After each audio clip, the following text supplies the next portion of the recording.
ठीक है। तो एक तो टॉपिक बोल तो जो, एक तो हो गया आरएनए इंटरफेरेंस का है।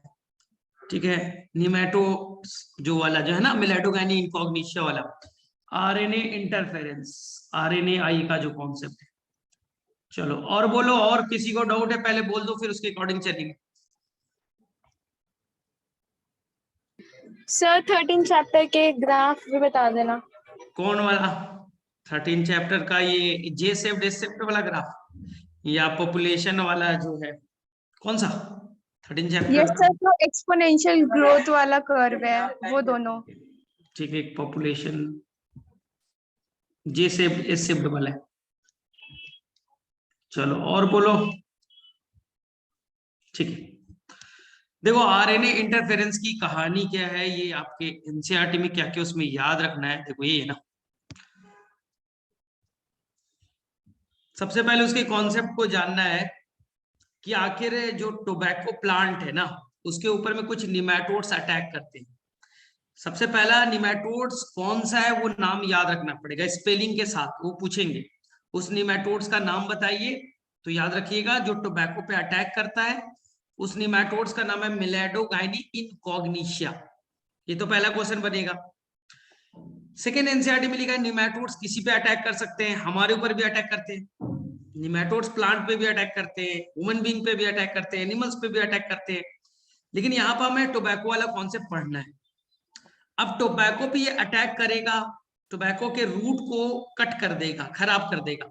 अगर रूट खराब हो गया तो जाहिर से वाटर मिनरल्स का सप्लाई रुक जाएगा। वाटर मिनरल के सप्लाई रुक जाएंगे तो प्लांट का ओवरऑल ग्रोथ भी रुक जाएगा। प्लांट का ग्रोथ रुकेगा, प्लांट का जो भी रिप्रोडक्शन है, मतलब कि प्लांट का जो प्रोडक्शन है, उस प्रोडक्शन को भी कम कर दिया जाएगा। तो इससे बचने के लिए हमारे पास एक टेक्निक है, जिसे मेथड को हम लोग कहते हैं आरएनए इंटरफेरेंस टेक्निक, यही है ना। तो देखिए आरएनए इंटरफेरेंस टेक्निक को एनसीईआरटी ने क्या कहा है, इसको समझिए कि आपको क्या करना है। ये एक ट्रांसजेनिक टोबैको बनाना है, यानी कि एक टोबैको प्लांट लिया, उसके अंदर ये देखिए टोबैको का प्लांट, टोबैको का रूट है। इस टोबैको के अंदर में आपने आर्टिफिशियली जीन डाल दिए। ये मान लीजिए ए नाम का जीन है, ए नाम का जीन, ठीक है। और आपने बी नाम के जीन डाले, दो तरह के जीन डाले, ए एंड बी, ठीक है। दो जीन आपने डाले, आर्टिफिशियली दो जीन आपने डाल दिया, यानी कि ये क्या हो गया भाई, ट्रांसजेनिक हो गया। ये टोबैको अब कैसा है, ट्रांसजेनिक। ट्रांसजेनिक किसे कहते हैं, जिसमें हमने ट्रांसफर ऑफ जीन कर दिए। हमने बाहर से कोई जीन डाल दिया है तो वो कैसे हो जाएगा, ट्रांसजेनिक, ठीक है। अब ये जो जीन ए है वो क्या करेगा, ट्रांसक्रिप्शन से आरएनए बनाएगा, कौन से डायरेक्शन में, 5' to 3', ठीक है। जो जीन बी है वो भी आरएनए बनाएगा, वो भी बनेगा 5 to 3'। आरएनए हमेशा 5 से 3 बनते हैं, लेकिन दोनों आरएनए एक दूसरे की कॉम्प्लीमेंट्री है। जीन ए से आरएनए बना 5 to 3, जीन बी से आरएनए बना 5 to 3, दोनों एक दूसरे के कॉम्प्लीमेंट्री हैं। यानी कि यहाँ पर मैं थोड़ा सा और क्लियर कर दूं, यहाँ पर व्हाइट कलर से ही बना देता हूँ, कंफ्यूजन ना। व्हाइट वाला डीएनए है तो आरएनए बना 5 से 3, ठीक है, जिसे कहेंगे सेंस स्ट्रैंड। पहले वाले को क्या कहेंगे, सेंस। दूसरा जो रेड वाला बना ये भी 5 से 3 बना, एंटी सेंस। दोनों एक दूसरे की कॉम्प्लीमेंट्री हैं, डबल स्टैंडर्ड आरएनए बने, डबल स्टैंडर्ड आरएनए बने। ये डबल स्टैंडर्ड आरएनए जब बनेगा तो उससे, डबल स्टैंडर्ड आरएनए से कुछ स्पेशल आरएनए बनेंगे जिसका नाम है आरएनए आई। यही है आरएनए इंटरफेरेंस। इस डबल स्टैंडर्ड जो आरएनए है उसी के अंदर में मॉडिफिकेशन होगा और ये बनेगा आरएनए आई, यानी आरएनए इंटरफेरेंस। अब ये आरएनए आई यहां बन करके बैठा हुआ है। अब यहां पर कौन आएगा, निमेटोड्स आगे देख लीजिए, ये निमेटोड्स, ये मैंने निमेटोड्स बनाए। निमेटोड्स आएगा और टोबैको को खाएगा, टोबैको को खाया, टोबैको के प्लांट रूट पर अटैक किया, कट मारा और उसके अंदर के केमिकल्स को ले लिया। खाने के लिए आया ना, कट मारा, उसके न्यूट्रिएंट्स को ले लिया। न्यूट्रिएंट जब लेगा तो उसके साथ साथ आरएनए आई कहां एंटर कर गया, आरएनए आई कहां एंटर कर गया बोलो, आरएनए आई इंटर कर गया कहां, टोबैको के अंदर। अब देखिए मान लीजिए ये टोबैको का एक सेल है, ये व्हाइट वाला टोबैको का एक सेल है, ये निमैटोड्स, निमैटोड्स का एक सेल है, ये निमैटोड के सेल है, ठीक है। सेल के अंदर में ये क्या है, न्यूक्लियस, और न्यूक्लियस के अंदर में ये क्या है, डीएनए। डीएनए के पार्ट को जीन कहते हैं। तो हमने टारगेट स्पेसिफिक, यानी हमने स्पेशल जीन को, मान लीजिए ये ए नाम का जीन है, इसी को मैंने टारगेट कर लिया, टारगेट स्पेसिफिक। इस जीन से क्या बनेगा, आरएनए बनेंगे, आरएनए से क्या बनेगा, प्रोटीन, प्रोटीन से क्या बनेंगे, एंजाइम। और वो लाइफ के लिए जरूरी था। मान लो वो जीन, ये डीएनए, डीएनए से क्या बनते, आरएनए, आरएनए से क्या बनता, प्रोटीन, प्रोटीन से क्या बनते, एंजाइम। ये एंजाइम जरूरी थे एटीपी बनाने के लिए, एनर्जी बनाने के लिए। ये एंजाइम या प्रोटीन जरूरी थे एटीपी बनाने के लिए, हमने उसी को टारगेट कर लिया, ठीक है। अब ये डीएनए से आरएनए बना, ठीक है। अब इस आरएनए से जाके आरएनए इंटरफेरेंस जुड़ जाएगा, आरएनए इंटरफेरेंस जुड़ गए, और क्या करेगा, इस मेन जो एमआरएनए है, डीएनए से एमआरएनए जो बने किसके, न्यूमैटोड्स के, उसको डाइजेस्ट कर देगा। तो जो आपका आरएनए है वो आरएनए क्या हो गया भाई, डाइजेस्ट हो गया। अगर आरएनए डाइजेस्ट हो जाएगा तो क्या प्रोटीन बनेंगे, क्या एंजाइम्स बनेंगे। तो अगर वो एटीपी नहीं बना पाएगा, उसके जो जीन से वो एक तरह से हमने क्या कर दिया, साइलेंट कर दिया। हमने जीन को खराब नहीं किया, उसके आरएनए को खराब कर दिया, तोड़ दिया। तो अगर आरएनए नहीं बनेंगे, प्रोटीन्स नहीं बनेंगे, तो वो फंक्शन करेगा नहीं, और फंक्शन करेगा नहीं, वो जरूरी थे, उसके लाइफ के लिए एसेंशियल था। तो इसी को हमने क्या कर दिया, जीन को साइलेंट कर दिया, इसलिए हम लोग इसे जीन साइलेंसिंग भी कहते हैं। इसे क्या कहेंगे हम लोग, जीन साइलेंसिंग। समझ में आ गई बात, एक बार फिर से सुन लो फटाफट। हमने क्या किया, ध्यान सुनना, टोबैको प्लांट के अंदर में निमैटोड्स अटैक करते थे, उसके रूट को काट देते थे, रूट खराब होगा, न्यूट्रिएंट के सप्लाई रुक जाएंगे, न्यूट्रिएंट का सप्लाई रुक जाएगा तो जाहिर सी बात है जो आपका प्रोडक्शन है, जो प्लांट का प्रोडक्शन है वो भी रुक जाएगा। तो अब इससे बचने के लिए हमने क्या बनाया, ट्रांसजेनिक टोबैको बनाया, ट्रांसजेनिक टोबैको बनाया। ट्रांसजेनिक टोबैको प्लांट कहने का मतलब हमने ट्रांसफर ऑफ जीन कर दिया। हमने यहाँ पर जीन डाल दिए, यहाँ पर जीन ए डाल दिया, यहाँ पर जीन ए डाल दिए, ठीक है। और यहाँ पर हमने जीन बी डाल दिया, 2 जीन हमने डाल दिए, ठीक है। NCERT covered. जीन ए से बनेगा एमआरएनए रेड कलर का 5 से 3, ब्लू से बनेंगे 5 से 3, क्योंकि हमेशा आरएनए 5 से 3 बनते, दोनों कॉम्प्लीमेंट्री हैं, आपस में जुड़ जाएंगे, डबल स्टैंडर्ड आरएनए बनेगा। इस डबल स्टैंडर्ड आरएनए से एनसीईआरटी कहेगा they will formation of RNA I, यही बना आरएनए इंटरफेरेंस। इंटरफेरेंस क्यों, समझिए। अब जैसे ही इस पे आएगा कौन, निमैटोड्स आएगा, निमैटोड्स आया, जैसे ही निमैटोड्स कट मारेगा, खाएगा, तो ये आरएनए आई इंटर कर गया, ठीक है। और ये जो टोबैको, ये जो निमैटोड्स के सेल है, सेल के अंदर न्यूक्लियस, न्यूक्लियस के अंदर डीएनए, ये उसके लिए बड़ा जरूरी है, ये डीएनए उसकी लाइफ के लिए बड़ा जरूरी है। डीएनए से क्या बने, आरएनए। इस आरएनए को आरएनए आई क्या करेगा, आरएनए बाइंड करेगा और उसको क्या करेगा, ब्रेक करेगा, डाइजेस्ट करेगा। तो जो एमआरएनए वो डाइजेस्ट हो जाएंगे तो कोई प्रोटीन एंजाइम बनेंगे नहीं, यानी हमने आरएनए को साइलेंट कर दिया, इसलिए नाम पड़ा, आरएनए को हमने इंटरफेयर करा है, खराब किया, नाम टॉपिक का पड़ा आरएनए इंटरफेरेंस। आ गई बात समझ में। तो अब बोलोगे कि प्लांट के अंदर में अपने आप ये जीन कहां से आते होंगे। चलिए, यहां तो हमने साइंटिस्ट ने बाहर से डाला, ये जीन ए बी ये तो हमने बाहर से डाला आर्टिफिशियल। प्लांट में नेचुरल कहां से आते हो, तो एनसीईआरटी ने बोला कि they are coming from the transposon. NCERT ने एक वर्ड यूज किया है, ट्रांसपोजोन, ठीक है, जिसको हम जंपिंग जीन भी कहते हैं, कि कुछ जीन ना एक जगह से दूसरे जगह जंप करते हैं, उसी जीन के हेल्प से क्या बनता है, उसी जीन के हेल्प से सेंस आरएनए एंटी सेंस बनते हैं। जो जीन एक जगह से दूसरी जगह माइग्रेट करते रहते हैं, उसी माइग्रेशन से क्या बनता है, 5 से 3 सेंस स्टैंड, 5 से 3 एंटी सेंस, दोनों मिलकर के डबल स्टैंडर्ड आरएनए बनेंगे, जिससे आरएनए आई का फॉर्मेशन हो। दूसरा एनसीईआरटी ने बोला है कि जो वायरस, कुछ वायरस प्लांट पे अटैक करते हैं, तो वायरस तो खत्म हो गया, वायरस तो मर गए, लेकिन उसका जेनेटिक मटेरियल मान लो डबल स्टैंडर्ड आरएनए है, इसी डबल स्टैंडर्ड आरएनए से यूज करके सेंस स्टैंड बना लिया जाएगा, एंटी सेंस बना करके डबल स्टैंडर्ड आरएनए बना लिया जाएगा। ये आपके एनसीईआरटी में गिवन है, आप एनसीईआरटी पढ़ लो, थ्योरी से समझा देता हूं। चलो सबसे पहला line, several nematode parasite a wide variety of plant and animal including human. Nematodes सभी पे अटैक करते हैं, यहां तक ह्यूमन बीइंग पे भी अटैक करते हैं। In nematodes, Melanogyne in cognition infect the root of tobacco plant and cause great reduction in yield. Yield का मतलब पैदा हो, टोबैको पे अटैक करेगा, रूट को काटेगा, न्यूट्रिएंट सप्लाई नहीं होंगे, प्रोडक्शन घटेगा। ठीक है, ये नोवेल स्ट्रेटजी यानी कि एक यूनिक तरीका है, नोवेल मतलब एक मॉडर्न टेक्नोलॉजी है, यूनिक तरीका है, was adapted to prevent this infestation। जो निमेटोड्स अटैक कर रहा है उसे रोकने के लिए एक यूनिक तरीका है, which was based on the process of RNA interference। जो किस पे बेस्ड है? RNA interference पे। क्या है sir? RNAi takes place in all eukaryote, हमारे अंदर सभी के अंदर होते हैं। RNA इंटरफेरेंस का टेक्निक सभी यूकैरियोटिक में होते हैं, सभी यूकैरियोटिक इसके अंदर में ऐसा करते हैं। This method involve silencing of specific mRNA, जिसमें हम mRNA को क्या करेंगे? इंटरफेयर करेंगे, उसे खराब करेंगे, इसलिए टेक्निक का नाम RNA interference due to complementary double stand.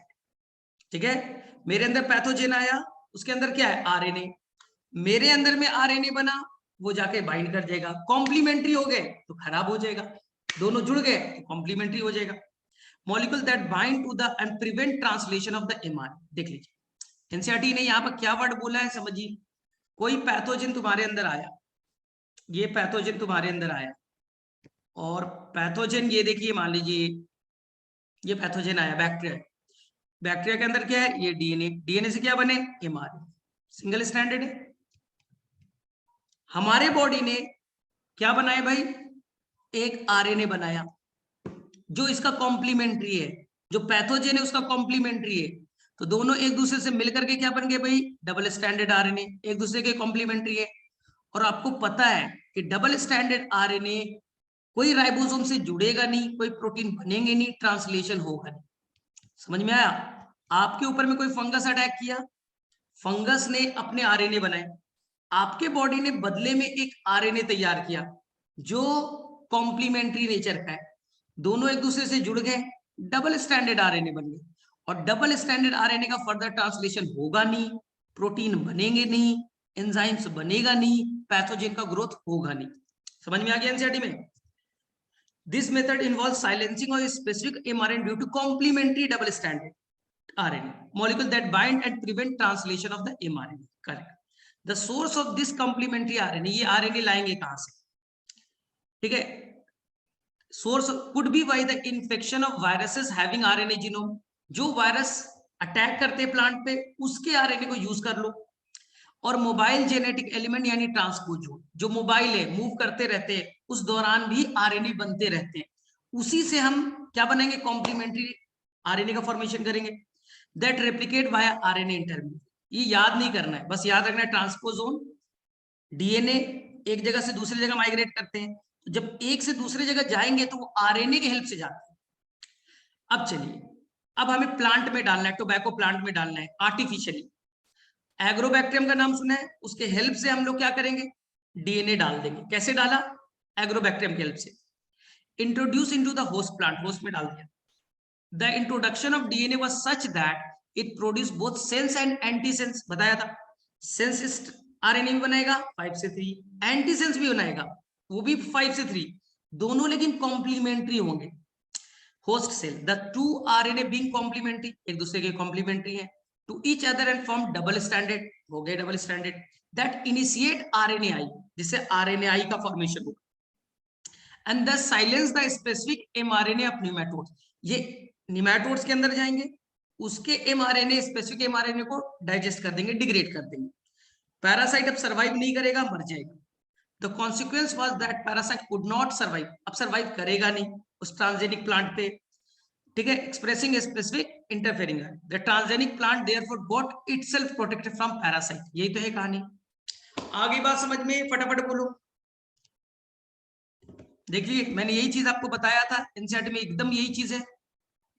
दो तरह का जीन डाला यानी डीएनए डाला, जिससे वो सेंस स्टैंड एंटीसेंस बनाएंगे। दोनों कॉम्प्लीमेंट्री है, डबल स्टैंडर्ड बनेगा। डबल स्टैंडर्ड आरएनए क्या बनेगा? आरएनएआई। ये आरएनएआई निमैटोड्स के अंदर जाएंगे और उसके एमआरएनए को डाइजेस्ट कर देंगे।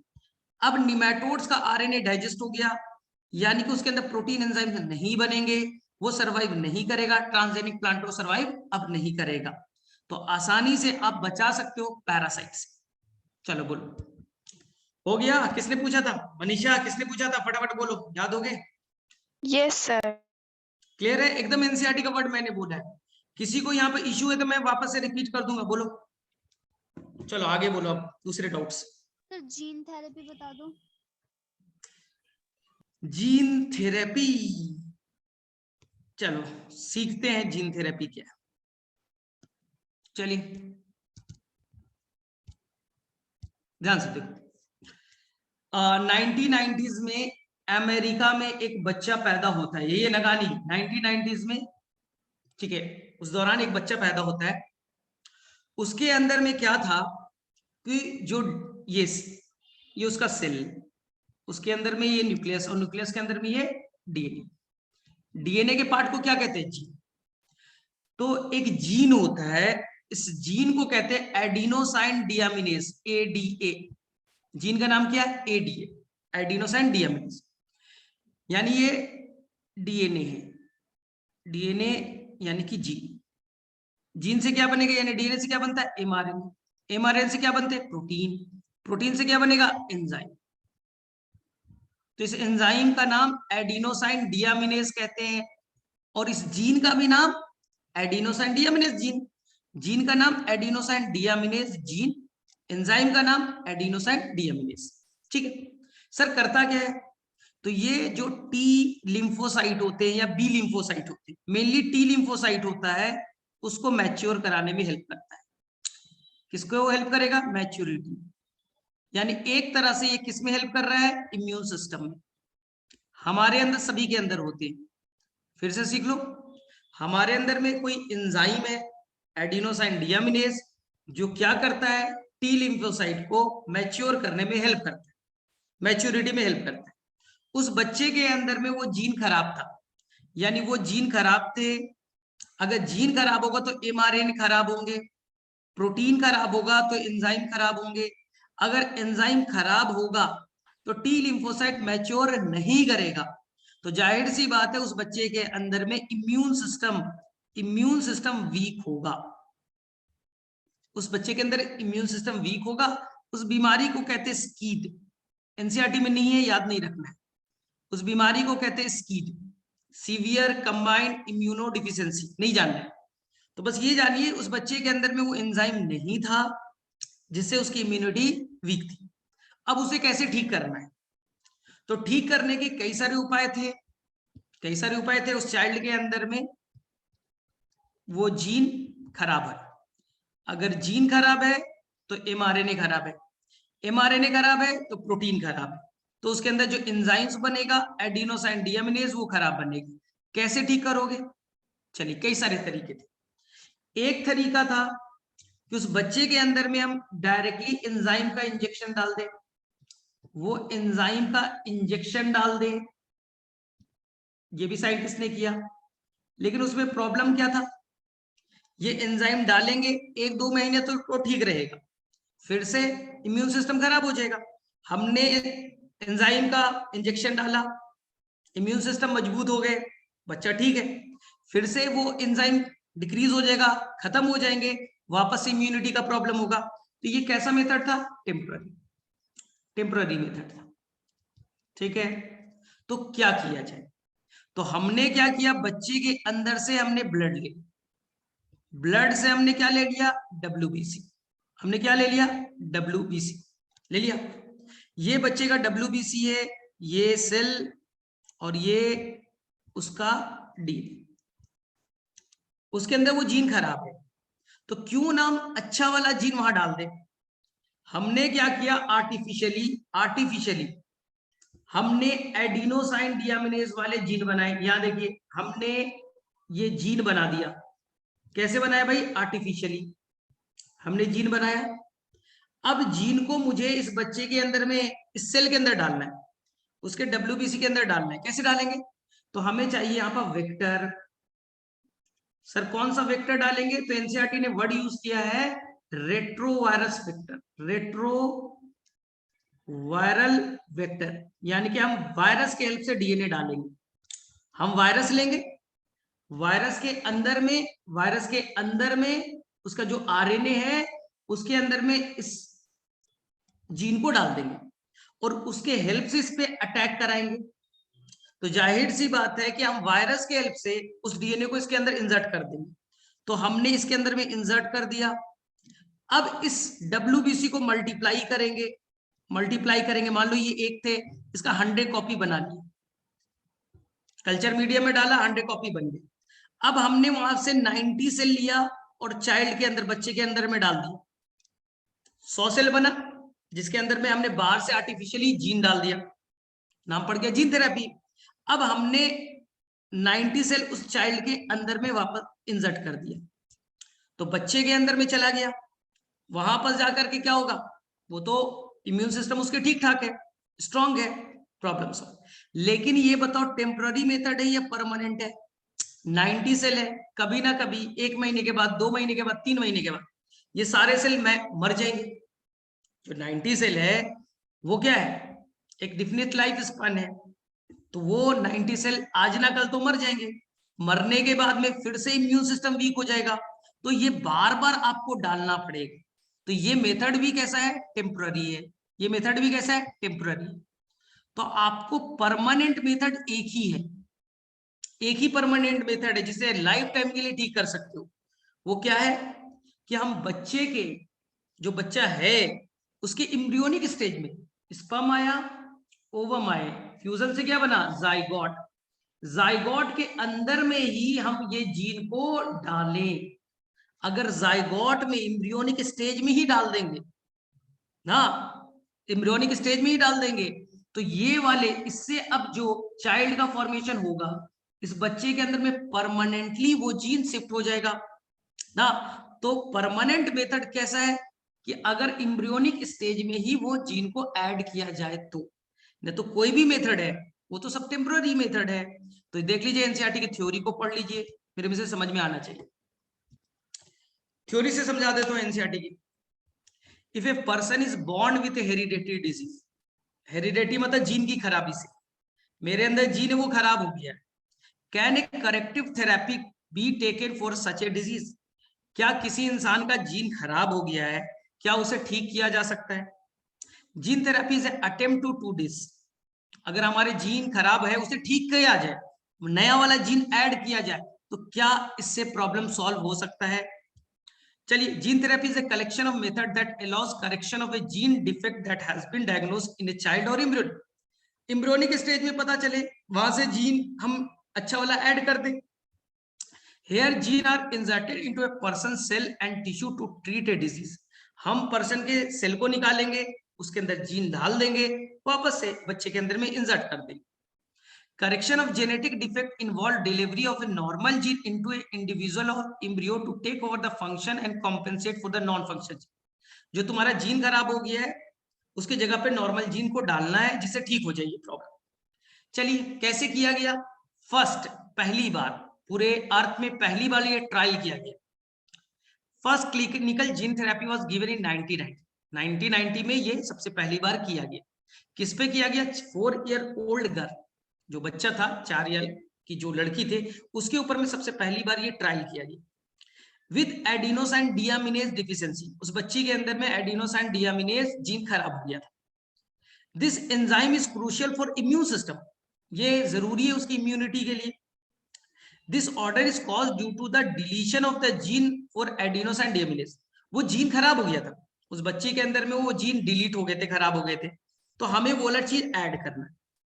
इन some children adenosine deficiency can be cured by bone marrow transplantation. कैसे समझो? हम अपना, मेरा बोन मैरो ले लीजिए, मेरा बोन मैरो का सेल लिया और उस बच्ची के अंदर डाल दें। मेरा बोन मैरो ठीक ठाक है, उसी से WBC, RBC, प्लेटलेट्स बनते हैं।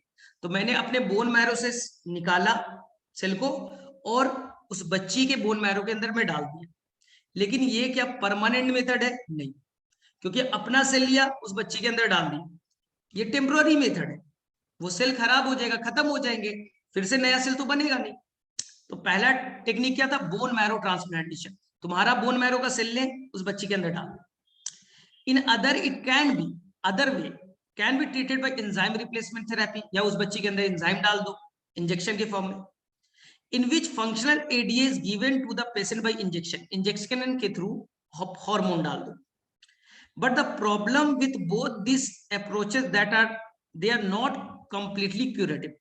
लेकिन इस मेथड में प्रॉब्लम क्या है कि ये हमेशा ठीक नहीं हो सकती। हार्मोन हर महीने डालना पड़ेगा, आपने बोन मैरो से लिया उसके अंदर डाल दिया, हमेशा डालना पड़ेगा, तो ये हमेशा के लिए ठीक तो नहीं हो सकता। चलिए अब क्या करें एज ए फर्स्ट स्टेप, हाँ, टुवर्ड जीन थेरेपी हमें जीन चेंज करना पड़ेगा। कैसे भाई? लिम्फोसाइट, लिम्फोसाइट मतलब डब्ल्यूबीसी, डब्ल्यूबीसी के टाइप को लिम्फोसाइट कहते हैं। From the blood of the patient are grown in a culture, हमने ले लिया और कल्चर में ग्रो कराया, मैंने सेल लिया उसको ग्रो कराया, ठीक है। आउटसाइड द बॉडी, बॉडी के बाहर, ए फंक्शनल एडीए, हमने एडिनोसाइन डीएमिनेज का जीन ले लिया, जिसे उन्होंने कहा सीडीएनए, सीडीएनए का यूजिंग रेट्रोवायरस के हेल्प से उसके अंदर डीएनए डाल दिया, is then introduce in this lymphocyte, उसके लिम्फोसाइट में मैंने डीएनए ऐड कर, which are subsequently return to the patient, अब पेशेंट के अंदर में डाल दिया गया। हाउएवर, फिर भी ये प्रॉब्लम है, as this cell are not immortal, ये जिंदगी भर जिंदा रहेंगे क्या? नहीं, ये मोर्टल है, मर जाएंगे, इमोर्टल नहीं है, नॉट इमोर्टल, ये हमेशा के लिए जिंदा नहीं रह सकते। The patient require periodic infusion, periodic मतलब लगातार, हर 3 महीने के बाद, 4 महीने के बाद, हर पीरियड में वापस ये बार बार ऐसा करना पड़ेगा, periodic infusion of such genetic engineered lymphocyte, बार बार इसे डालना पड़ेगा। However, if the gene isolate from bone marrow cell, मेरे अंदर से वो जीन निकाल लो, प्रोड्यूसिंग एडिनोसाइन डीएम, मेरे अंदर से वो जीन निकाल लो जो एडिनोसाइन डीएमिनेज बनाता है, and introduce this cell early embryonic stage, zygote से एम्ब्रियो बना वहां डाल दो, it can be permanent cure, ये हमेशा के लिए ठीक हो सकता है। आ गई बात समझ में या फिर से रिपीट करना है? बोलो फटाफट। सर आ गई। कर लोगे? चलो Yes, अब sir. किसी को इस चैप्टर में कहीं कुछ और इशू? सर एक बार बीटी कॉटन और बता दो। अरे बीटी कॉटन में तो हाँ, और सर ट्रांसजेनिक एनिमल्स, देखो किसी भी एनिमल्स के अंदर में तुमने बाहर का कोई जीन डाला, कौ है, बफेलो है, गोट है, माइस है, कुछ भी है, सबसे ज्यादा तो माइस पे काम किया गया है, 95% ट्रांसजेनिक तो माइस बनाए गए। तो हमने कैसे बनाते हैं समझिए ध्यान से, सिंपल है, ये मैंने माइस का चूहे का स्पर्म लिया, ये ओवम लिया, दोनों को फ्यूज किया और ये जाइगोट बन गए, जाइगोट बन गए। जाइगोट से ये क्या बनेगा? मास ऑफ सेल बनेगा, जिसको हम लोग कहेंगे इम्ब्रियो। इस इम्ब्रियो के अंदर में अगर हम कोई बाहर से जीन ऐड कर दे, बाहर से जीन ऐड कर दे, मान लो ह्यूमन का, हमने अपना ह्यूमन बीइंग का इंसुलिन डाल दिया, किसके अंदर? चूहे के अंदर। अब इस इम्ब्रियो को हम इम्प्लांट कर दे, इम्प्लांट कर दे, तो इससे जो नया माइस बनेगा, न्यू माइस बनेगा, नया चूहा बनेगा, उसके हर सेल में क्या होंगे? कोई फॉरेन जीन होगा ना, हमारे जीन होंगे ना, माइस के अंदर लाखों सेल, हर सेल के अंदर कुछ फॉरेन जीन होगा। इसी ऐसा माइस, ऐसे एनिमल जिसके अंदर में हमने कोई ट्रांसफर ऑफ जीन कर दिया है, कोई फॉरेन जीन डाल दिए, तो ऐसे ही चूहे को हम क्या कहेंगे? ट्रांसजेनिक माइस। हो गया? क्लियर है? ऐसे एनिमल्स जिसके अंदर में हमने कोई बाहरी जीन को ऐड कर दिया है, ट्रांसफर ऑफ जीन कर दिया है, तो हो गया ट्रांसजेनिक माइस। चलो और बोलो। और सर इसी में ही जो इसी में ही सर जो बायोलॉजिकल प्रोडक्ट है ना sir, alpha 1 anti trypsin, sir वो वाली चीज भी, तो इसी से ऐसे ही तो बनाएंगे। हमने अल्फा लैक्ट एल्बुमिन वाला जीन है, हमने डाल दिया, हमने कौ के अंदर, गाय के अंदर में अल्फा लैक्ट एल्बुमिन वाला जीन डाल दिया, तो वो गाय अल्फा लैक्ट एल्बुमिन बनाएगी ना, तो जो गाय का मिल्क होगा, जो गाय दूध देगी, उसके अंदर में अल्फा लैक्ट एल्बुमिन होगा ना। अब वहां से हम आइसोलेट कर ले और इसे हम ह्यूमन बेबी को दे, उसे फायदा हो जाएगा। कॉन्सेप्ट क्या था इसका? रोजी वाला ना, जो आपने रोजी वाला कॉ का कॉन्सेप्ट पढ़ा होगा कि जो ह्यूमन बेबी है, जो बच्चा है, हाँ, उसको माँ का दूध चाहिए, मदर्स मिल्क चाहिए, उसके लाइफ के लिए बड़ा जरूरी है, ग्रोथ के लिए बड़ा जरूरी है, क्योंकि माँ के मिल्क में होता है अल्फा लैक्ट एल्बुमिन। बहुत सारी ऐसी माँ है कि दूध नहीं बना सकती, मिल्क नहीं बना सकती, तो बच्चा कैसे लेगा? गाय का दूध पिएगा, पाउडर का दूध लेगा, तो उसमें तो अल्फा लैक्ट एल्बुमिन नहीं है। तो हमने क्या किया, एक ऐसा गाय बनाए और कौ बनाए जिसके अंदर में वो जीन ऐड कर दिया। कौन? अल्फा लैक्ट एल्बुमिन वाला। अब वो गाय जो दूध बनाएगी उसके अंदर में कौन होगा? Alpha lactalbumin. वहां से आइसोलेट कर लीजिए, कितना था? 2.4 ग्राम पर लीटर। 1 लीटर में कितने बने? 2.4 ग्राम। उससे वहां से आइसोलेट कर लीजिए, या वही दूध बच्चों को दीजिए, तो उसके अंदर में अल्फा लैक्ट एल्बुमिन है, तो बच्चे का नॉर्मल ग्रोथ डेवलपमेंट होगा। बस यही तो कॉन्सेप्ट है। चलो और बोलो, छोटे छोटे डॉट्स पहले बोलो। सर एक बार क्राइजीन बता दो।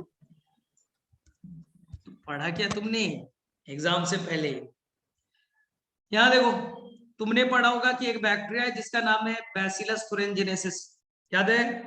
तो बैसिलस thuringiensis के अंदर में ये डीएनए, बीटी मतलब बैसिलस thuringiensis, उसके डीएनए के अंदर में एक जीन है, ये जीन है जिस जीन का नाम है CRY, क्राइजीन जीन है।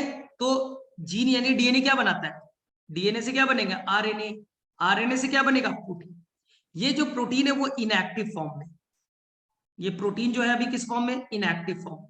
ठीक है, अगर कोई इंसेक्ट्स इस इनएक्टिव प्रोटीन को खा ले आए और किसी तरह से इनएक्टिव प्रोटीन उसके अंदर चले जाए, तो इसे अगर इनएक्टिव को कहा उन्होंने प्रोटॉक्सिन, प्रो फॉर्म में यानी इनएक्टिव फॉर्म में।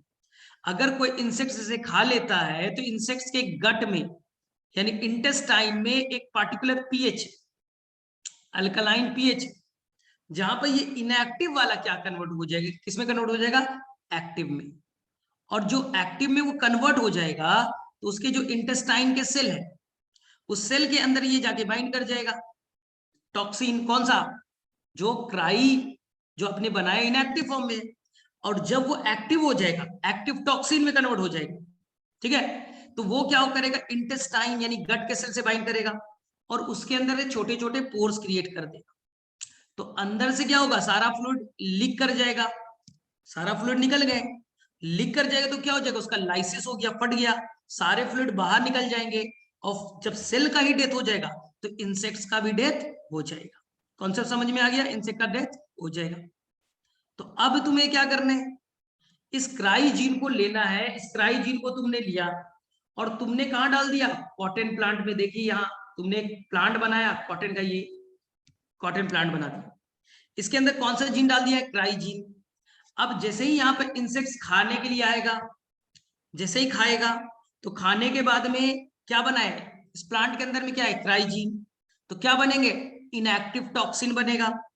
इनएक्टिव टॉक्सिन बने, जैसे ही इंसेक्ट्स खाएगा उसके गट में जाएगा और वहां जाके एक्टिवेट होगा और वो एक्टिव टॉक्सिन में कन्वर्ट होगा। उसकी गट में क्या करेगा? सेल से बाइंड करेगा, उसको ब्रेक करेगा, लाइसिस करेगा, फट जाएगा और इंसेक्ट का डेथ हो जाएगा। तो हमने ऐसे ढेर सारे क्राई जीन ढूंढे हैं जो क्या करते हैं? इंसेक्ट स्पेसिफिक है, जो मेज पे अटैक करता है, मेज पे अटैक कर रहा है, राइस पे अटैक कर रहा है, अलग अलग इंसेक्ट्स है, उनको मारने के लिए अलग अलग हमने क्राई जीन को ढूंढा है। तो वहीं पर नाम आएगा क्राई 1AC, क्राई 2AB, तो ये कई सारे नाम दे रखे होंगे एनसीईआरटी में, देख लीजिए। यही तो कॉन्सेप्ट है ना इसका, देख लो। स्पेसिफिक बीटी टॉक्सिन जीन, हमने बीटी टॉक्सिन जीन यानी बैसिलस thuringiensis का जीन निकाल लिया, isolated from bacillus thuringiensis and incorporated in several crop plant में डाला, सच एज कॉटन में डाला। द चॉइस ऑफ जीन, हम कौन सा जीन लेंगे ये डिपेंड करेगा किस प्लांट में डालना है। The choice of gene depend upon the crop कौन सा क्रॉप है? कॉटन में डाल रहे हो, राइस में डाल रहे हो, व्हीट में डाल रहे हो, मेज में डाल रहे हो, कॉर्न में डाल रहे हो, किस में डाल रहे हो? एंड टारगेट पेस्ट, अब कौन सा पेस्ट यानी कौन सा इंसेक्ट अटैक कर रहा है, बॉलवर्म अटैक कर रहा है, कॉर्न बोरर है, बहुत सारे इंसेक्ट्स है, बहुत सारे इंसेक्ट्स है। तो कौन सा इंसेक्ट अटैक कर रहा है इस पे डिपेंड करेगा। As most BT toxin are insect group specific, जो भी टॉक्सिन होते हैं ना वो स्पेशल इंसेक्ट्स पे ही काम करेंगे, सभी पे काम नहीं करेंगे, स्पेशल इंसेक्ट पे ही काम करते हैं। The toxin is coded by the gene, gene का नाम क्या है, क्राई, CRY AC, ठीक है, इसको हम लोग सिंपल भाषा में क्या कहेंगे, CRY, cry. There are number of them, ऐसे बहुत सारे जीन है।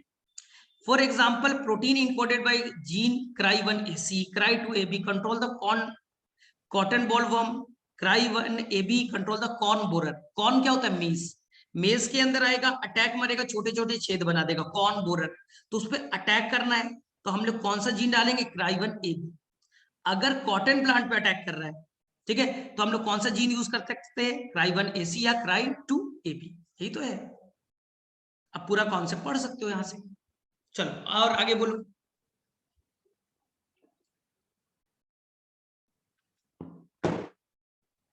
सर हो एक गया, समझ क्वेश्चन में बता आया? दो। कौन सा? Why does Bt toxin not kill the bacterium that produce अरे it? तो But बैक्टीरिया के अंदर में जो टॉक्सिन बना वो इनएक्टिव था ना।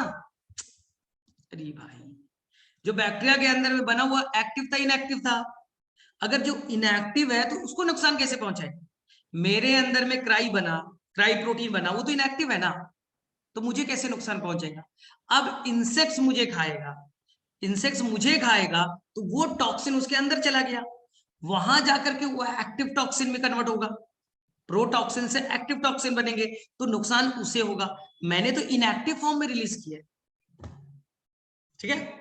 Okay sir. चलो और बोलो।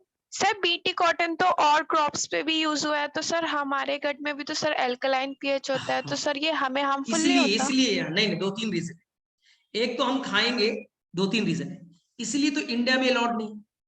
इसलिए तो बीटी, राइस, बीट, मेज, कॉटन तुम खाओगे क्या? कॉटन प्लांट तुम खाओगे नहीं, खाओगे तो हमारा लेकिन बीटी, राइस, वीट, मेज, शुगर के ये हम खाएंगे, तो सर हमें भी नुकसान हो जाएगा। इसलिए तो इंडियन गवर्नमेंट ने इसे बैन करके रखा है। बीटी ना, बीटी ब्रिंजल बना है लेकिन बैन है, बीटी राइस वीट बने बैन है। क्यों? क्योंकि हम खाएंगे हमें भी नुकसान होगा। लेकिन साइंटिस्ट बोलते नहीं, पहला रीजन हम खाएंगे तो हमारे अंदर में क्या है, जो स्टोमक का एसिडिक पीएच है, इस पीएच पे वो डिग्रेड हो जाएगा, टॉक्सिन जो इनएक्टिव वाला आएगा वो डाइजेस्ट हो जाएगा, पहला रीजन। दूसरा, हमारे अंदर वो अल्कलाइन पीएच नहीं है, पार्टिकुलर वो पीएच नहीं है कि वो एक्टिवेट हो सके, दूसरा रीजन। तीसरा, वो जो टॉक्सिन प्रोटीन है वो स्पेशल रिसेप्टर से बाइंड करता है, वो इंसेक्ट्स में, हमारे अंदर वो रिसेप्टर नहीं है। कोरोना वायरस हम पे अटैक करता है, एनिमल्स पे अटैक नहीं करता, क्यों? रिसेप्टर नहीं है। तो क्राइटॉक्सिन केवल इंसेक्ट पे अटैक करता है, क्यों? क्योंकि वहां उसका रिसेप्टर है, हमारे ऊपर रिसेप्टर नहीं है, तो हमें नुकसान नहीं पहुंचा। फिर भी ये अंडर ट्रायल है, इसे अभी रिसर्च में देखा जा रहा है, इसलिए इंडिया में इसे बैन करके रखा गया। जिस दिन ट्रायल में ये 100% पता चल जाएगा कि इस पे इफेक्ट नहीं पड़ेगा ह्यूमन बीइंग पे, हम मार्केट में लॉन्च कर। चलो और बोलो। और सर बस ये लास्ट टाइम बायोप्रिएसी सर जो है, देखो बहुत सारे जो डेवलप्ड कंट्रीज वाले होते हैं, जैसे कि इंडिया में बासमती राइस है, वर्ल्ड में सबसे बेस्ट बासमती राइस हमारे पास है। हाँ, हमारे पास में राइस के 2 लाख वैरायटी है, 2 lakhs, 2 लाख तरह के वैरायटी है। बासमती वर्ल्ड का सबसे फेमस हमारे पास है, फेमस एरुमा, महक। हम देखते हैं ना, कोई गेस्ट आता है, शादी में जाते हैं तो अच्छा वाला हमें बासमती राइस मिलता है खाने को। तो ये अमेरिका वाले को लगने लगा ये तो बड़ा काम का चीज है भाई, तो उन्होंने क्या किया, इंडियन बासमती राइस को ले गए और वहां एक सेमी डॉर्फ, एक छोटे से प्लांट, राइस का प्लांट, उसके साथ क्रॉस कराया और उससे नया प्लांट, नया हाइब्रिड बनाया। तो देखो अब उससे जो नया बासमती राइस बना, तो अमेरिका वाले ने बोला कि हमने तो हाइब्रिड मेथड से एक नया प्लांट डेवलप किया है और उसका बहुत स्पेसिफिक, बड़ा अच्छा सा सुगंध है, और उन्होंने अपने नाम का पेटेंट करा लिया। पेटेंट मतलब कि भाई इसको अब दुनिया में और कोई नहीं बेच सकता, क्योंकि हमने पैदा किया, हमने बनाया। लेकिन ये तो गलत बात है, वो तो इंडियन था ना, बस उन्होंने ले जाकर के वहां वाले से क्रॉस करा दिया और नया एक रूप, नया नाम दे दिया। तो ये तो एक तरह से इंडियन बासमती राइस का चोरी हुआ, इसलिए इसी के कहते हैं बायोलॉजिकल प्रोडक्ट का चोरी होना, इसी को कहते हैं बायो पायरेसी। ऐसे ढेर सारे प्रोडक्ट इंडियन है, नीम, तुलसी, हाँ कितने सारे हमारे इंडियन प्रोडक्ट है, उसको अमेरिका वाले, जापान वाले वो ले जाते, चाइना वाले ले जाते हैं, वहां अपने प्लांट्स वो क्रॉस कर जाते हैं, उनके पास वैरायटी नहीं है। जो अमेरिका यूरोप वाले, उनके पास में वैरायटी नहीं, डाइवर्सिटी नहीं है, वो टेक्निकल है, टेक्नोलॉजी यूज करते हैं। वो यहाँ के प्लांट को ले गए, उनमें थोड़ा मॉडिफिकेशन किया और उनका नया नाम दे देते, बोलते हमने बनाया, लेकिन चीजें तो हमारी है ना। इसलिए इंडियन गवर्नमेंट ने एक बिल लाया, इंडियन पेटेंट बिल, जिसके अकॉर्डिंग हमारे प्रोडक्ट को कोई अमेरिका वाले, इंग्लैंड वाले अपने नाम पे पेटेंट ना करें, उसको अपने नाम पे बेच ना सके। यही है बायो पायरेसी, चोरी करना। हाँ, हमारे प्रोडक्ट को मॉडिफाई करके नया नाम देकर के बेचना, यही बायो पायरेसी। देख लीजिए पूरा एनसीईआरटी में यही तो लिखा है ना, कि जो डेवलप्ड कंट्रीज वाले हैं वो डाइवर्सिटी उनकी नहीं है। देख लो, ठीक है, most of the industrialized nation are rich financially, पैसे बहुत है उनके पास, बट पुअर इन बायोडाइवर्सिटी। उनके पास नहीं है नीम का प्लांट, तुलसी का प्लांट, राइस का प्लांट, वीट का प्लांट नहीं है उनके पास, ठीक है, और ट्रेडिशनल नॉलेज भी नहीं है, पुराने जमाने को उनके पास नॉलेज भी नहीं। In contrast to the developing and underdeveloped country, हम लोग अभी अंडर डेवलप्ड है या डेवलपिंग कंट्रीज है, हमारे पास डाइवर्सिटी बहुत अच्छी है, ठीक है। अब क्या करेंगे, traditional knowledge relative bio resources can be exploited, वो चोरी करते हैं, हमारे प्रोडक्ट को ले जाएंगे अपने नाम पे बेच देंगे, वो एक्सप्लॉइट कर रहे हैं, इसी को हम लोग कहते हैं बायो पायरेसी। देखो, biopiracy the term use for refers to use of bioresource by multinational, यानी बड़ी बड़ी जो कंपनियां होती है अदर विदाउट प्रॉपर ऑथराइजेशन, हमें मालूम भी नहीं, वो हमारे प्रोडक्ट को अपने नाम से बेच रही, ठीक है, और अब बदले में हमें कोई फायदा नहीं मिल रहा है, हमें कोई पैसा भी नहीं मिल रहा है, कंपनसेशन भी नहीं मिल रहा है। चलो और बोलो, एनीवन, किसी और को डाउट है बोलो।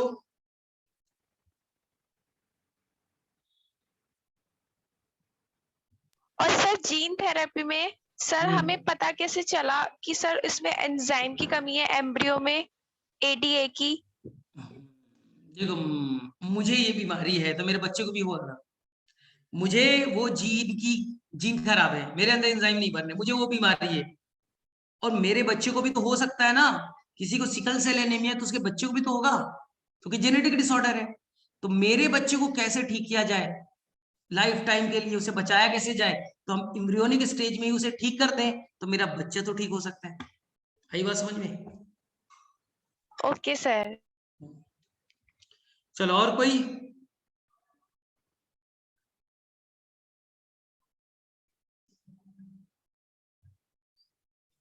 एनीवन, बोलो बोलो फटाफट। सर अब सर वो ग्राफ्स बता दीजिए। ग्राफ में तुम्हें देखो दो तरह के ग्राफ, ये टाइम के अकॉर्डिंग दो तरह के आपको ग्राफ पढ़ने।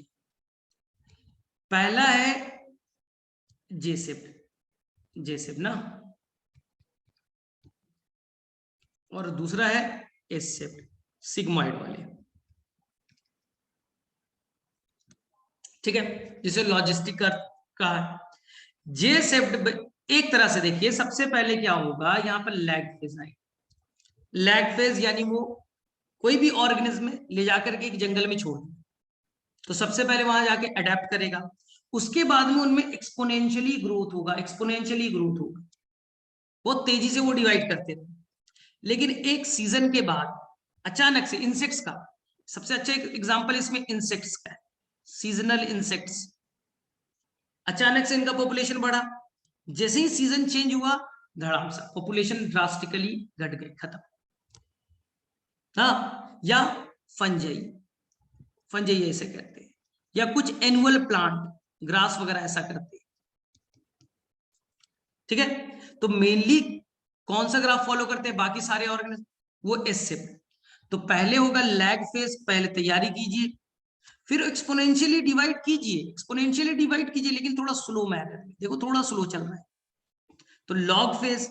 लेकिन कब तक, जब तक वहां कैरिंग कैपेसिटी है, मान लो कैरिंग कैपेसिटी है 100 चूहे रखने की, कितने चूहे, 100, और अभी कितने चूहे, 80 चूहे का ग्रोथ होगा, जैसे ही वहां पर 100 चूहे हो गए, कैरिंग कैपेसिटी 100, चूहे का नंबर 100, अब उनके अंदर ग्रोथ पॉसिबल नहीं है, वो रुक गए, ग्रोथ अब रुक गया, टाइम बढ़ रहा है लेकिन ग्रोथ नहीं हो रहा है, ठीक है। तो इसे उन्होंने क्या कहा, स्टेशनरी फेज। तो पहला लैग, दूसरा लॉग, तीसरा स्टेशनरी फेज। तो ये वाला ग्राफ याद रखिएगा, dn by dt Rn k minus n by के, ये फार्मूला याद रखना, ठीक है। Sir k minus n by के क्या है, इन्वायरमेंटल रेजिस्टेंस, इन्वायरमेंट रोक रहा है। एक चूहे को मैंने जंगल में छोड़ दिया, चूहे का पॉपुलेशन बढ़ रहा है, लेकिन वहां का इन्वायरमेंट उसे रोकने की कोशिश कर रहा है कि भाई अब नहीं। के क्या है, कैरिंग कैपेसिटी, 100 चूहे ही होने चाहिए, 100 से एक ज्यादा नहीं हो सकता। एन क्या है, नंबर, के माइनस एन बाई के है इन्वायरमेंट, इन्वायरमेंट उसे रजिस्ट कर रहा है, इन्वायरमेंट उसे रोक रहा है, पॉपुलेशन को रोकने का काम कर रहा है। जे सेप्ट में क्या है, dn by dt, dn by dt equal to Rn। यहाँ पर कोई कैरिंग कैपेसिटी काम नहीं करेगा, कोई यहाँ पर के का काम नहीं है। तो मोर जो बेटर वाला है वो कौन है, एस सेप्ट है। तो मैक्सिमम जो ऑर्गेनिज्म है, एक तरह से देखें जे सेप्ट हाइपोथेटिकल, एकाध ऑर्गेनिज्म कुछ सीजन में फॉलो करते हैं, कुछ जैसे blue green algae, algal Bloom बन गया, अचानक से फेवरेबल सीजन आया, बूम, एक्सपोनेंशियल ग्रोथ हुआ। तो पार्टिकुलर कुछ सीजन में ये फॉलो करते हैं, कोई भी ऑर्गेनिज्म फॉलो नहीं करेगा हमेशा के लिए, कुछ सीजन में ऐसा देखा जाता है, कुछ ऑर्गेनिज्म कुछ सीजन में कुछ स्पेसिफिक टाइम में जैसे फॉलो करते हैं। बाकी दुनिया के सारे ऑर्गेनिज्म ओवरऑल देखा जाए तो किसको फॉलो करेंगे, एस सेप्ट को।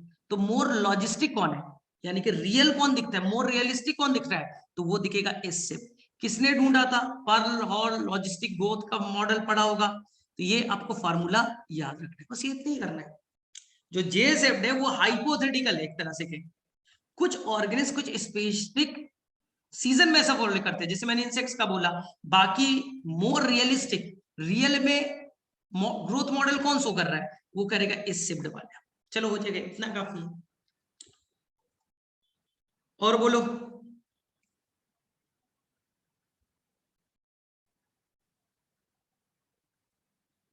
और है किसी को डाउट, फटाफट बोलो।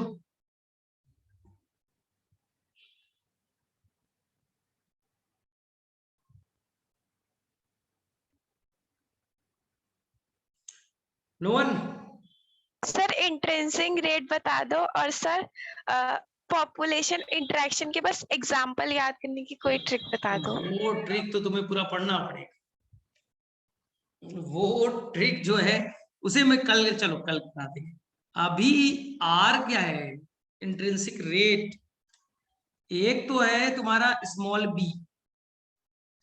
देखो किसी भी एरिया में, मान लो किसी घर में 10 लोग रहते, टोटल पॉपुलेशन कितना है 10, और वहां एक बच्चा पैदा हुआ, न्यू बर्थ कितना हुआ 1, नए ऑर्गेन्स कितने ऐड हुए 1, बाई इनिशियल कितना था पॉपुलेशन, यानी नया इंडिविजुअल लिख दीजिए 1, इनिशियल इंडिविजुअल 10, तो ये हो गया 1/10। ये हो गया बर्थ रेट पर कैपिटा, नाम में लिखा है बर्थ हुआ, लेकिन पर यूनिट के कंपैरिजन में कितना हुआ। आगे जैसे एनसीईआरटी में दिया है कि पहले लोटस थे 20 लोटस थे, अब एक साल के बाद 28 हो गए, यानी 8 लोटस ऐड हुआ। तो पर लोटस के कंपैरिजन में कितने ऐड हुए 28/20, यानी new individual by total initial population 8/20, जो भी निकल गया 0.4 निकल गया। तो ये हो गया बर्थ रेट पर कैपिटा।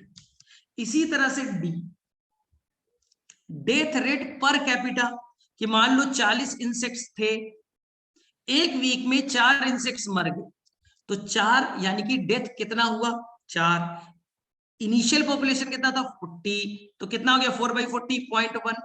आगे birth rate per capita small में, डेथ रेट कितना डेथ हुआ एक हफ्ते में पर कैपिटा, यानी इनिशियल पॉपुलेशन से डिवाइड कर दिया, तो ये हो गया स्मॉल डी। अब बी माइनस डी कर दो, यही हो जाता है आपका स्मॉल आर, यानी birth rate per capita minus death rate per capita equal to R, intrinsic rate. जाहिर सी बात है, अगर बर्थ रेट पर कैपिटा बहुत ज्यादा, डेथ रेट बहुत कम, तो आर का वैल्यू तो बहुत ज्यादा होगा। तो आर बताता है फिटनेस, कितना ग्रोथ कर रहा है। सुन लो, एक समुद्र है, उसमें बर्थ खूब हो रहा है, बर्थ खूब हो रहा है, डेथ काफी कम है, यानी कि वहां पर वो ऑर्गेनिज्म खूब फिट है, खूब अच्छे से उसका ग्रोथ देखा जा रहा है। तो यानी जिसका आर वैल्यू ज्यादा होगा, इसका मतलब है वो बहुत अच्छे से फिट है, उस जगह पे अच्छे से फिट है, उसका नंबर बहुत तेजी से बढ़ रहा है। तो ये आर आपको फिटनेस को बताता है। याद करो, डार्विन फिटनेस। ठीक है, कर लोगे यहां तक? तो और सर बर्थ हाँ, रेट और नेटेलिटी सेम है ना? नहीं, बर्थ यहां पर मैंने स्मॉल बी बोला, birth rate per capita, birth rate per capita बोला, नेटेलिटी केवल बर्थ है। ठीक है, नेटेलिटी केवल बर्थ है, कितने बर्थ हुए, और स्मॉल बी है बर्थ रेट को डिवाइड करो इनिशियल पॉपुलेशन से, वो हो गया स्मॉल बी। तो कैपिटल बी कितना बर्थ हुआ, 10 पैदा हुए, 10 लिखिए। स्मॉल बी है ना, बर्थ कितना हुआ, 10, इनिशियल पॉपुलेशन कितने हैं, तो birth by initial population small B है। आगे बात समझ में, दोनों डिफरेंट है। कैपिटल बी स्मॉल बी में कंफ्यूज नहीं होना, एनसीईआरटी में लिखा है।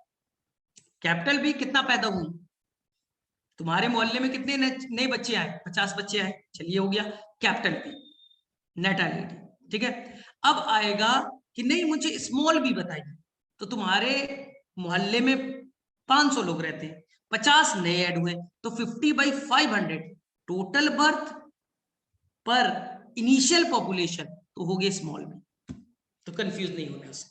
इसी तरह से डेथ वाला, कितने तुम्हारे मोहल्ले में मरे, ये हो गया कैपिटल डी, मोर्टालिटी, और स्मॉल डी हुआ 10 लोग मरे बाय इनिशियल पॉपुलेशन। चलो, और किसी को है कोई डाउट?